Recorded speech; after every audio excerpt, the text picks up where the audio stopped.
রাজধানী ধানমন্ডি ৩২ নম্বরে শেখ মুজিবুর রহমানের বাড়িতে প্রবেশ করে ভাঙচুর ও অগ্নিসংযোগ করেছে বিক্ষুব্ধ ছাত্র জনতা। বুধবার রাত ৮টার দিকে এই বিক্ষোভ শুরু হয়। এ সময় তারা স্বৈরাচার, ফ্যাসিবাদ ও আওয়ামী লীগ বিরোধী বিভিন্ন স্লোগান দেয়।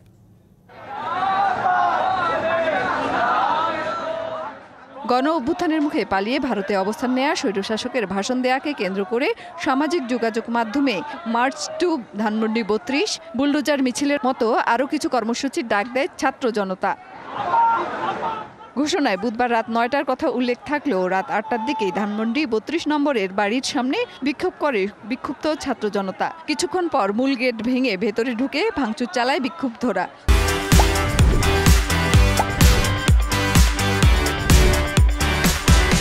ধরিয়ে দেওয়া হয় আগুনও।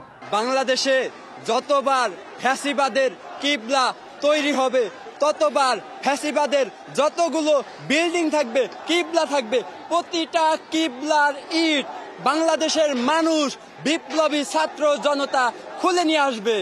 যখন ফ্যাসিবাদের কথা শুনছে যে আজকে ৩২ নম্বরের বাড়ি ভাঙচুর করা হবে, আজকে আমরা মেডিকেলে শুয়ে থাকতে পারি নাই। ১৬ বছরের পুঞ্জীবিত ক্ষোভ যেটা বাস্তবে রূপ নিচ্ছে। জুলাই গণঅভ্যুত্থানে শেখ হাসিনা সরকারের পতনের পরও গত ৫ই আগস্ট ধানমন্ডি ৩২ নম্বরের বাড়িতে হামলা, ভাঙচুর ও অগ্নিসংযোগ করে বিক্ষুব্ধ জনতা। এরপর থেকে বাড়িটি অনেকটা পরিত্যক্ত অবস্থায় ছিল।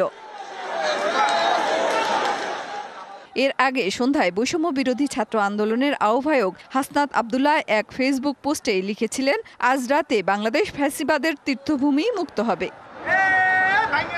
মেহের মনি, ডিবিসি নিউজ, ঢাকা।